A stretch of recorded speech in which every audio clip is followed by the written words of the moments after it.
we do have multiple crews on the way, and we'll let you know as soon as we learn more. We do know that Newport News Police, they are on scene, and they released a statement saying that they are evacuating kids to the tennis courts for parents. You can meet your children at the tennis courts at Heritage High School. As we follow this shooting, you can stick with 13 News Now for any updates. It did not look like people were in a huge panic out in that lawn. No, and we heard from Tiana Osborne, Kim Osborne's daughter, who said initially, you know, when they're running out of the school, when these shots first happened around lunchtime, that was panic. But now when you look at the school, you can see the police have a huge presence outside the school. People are walking around just trying to figure out, where do I need to go to meet with my person, or where do I need to be standing until then. So there's not this rush to avoid the area if you don't have to go there. You heard Ralph Northam. We've seen statements from Senator Mark Warner. We've seen statements from a lot of Washington that represents Virginia especially. And not only that, but we're starting to see this break nationally. I'm seeing reports all across our country. We are now in the national spotlight because of this shooting at Heritage High School. Again,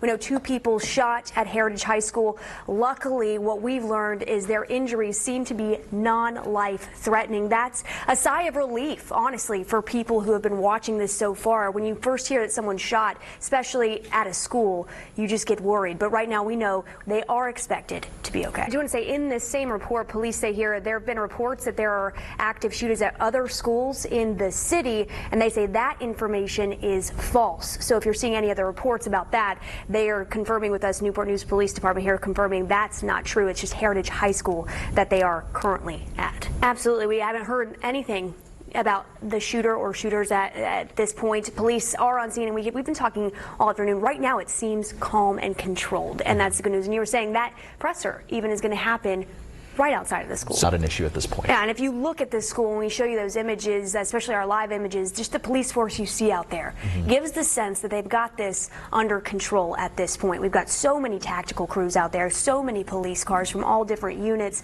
that are just sitting out there kind of observing at this point, none of them really rushing around either, which is another sign that this is kind of coming to a close this afternoon. We've been talking this whole time, Allison, about how it seems like an overwhelmingly calm sense now than what it would have been when kids were rushing out of that school. Have you talked to any parents or even seen kind of what parents are feeling emotionally, or even students that are still standing out there right now? Chief Drew went on to say that he thinks the victims knew the shooter. This looks like just an altercation, he said. We also knew there are about, he thinks, maybe 2 or 3 other injuries. One of those are a sprained or broken arm. Another was an asthmatic episode. Now, those are just issues he thinks happened after the evacuation process, but those 2 that were shot obviously involved in this shooting.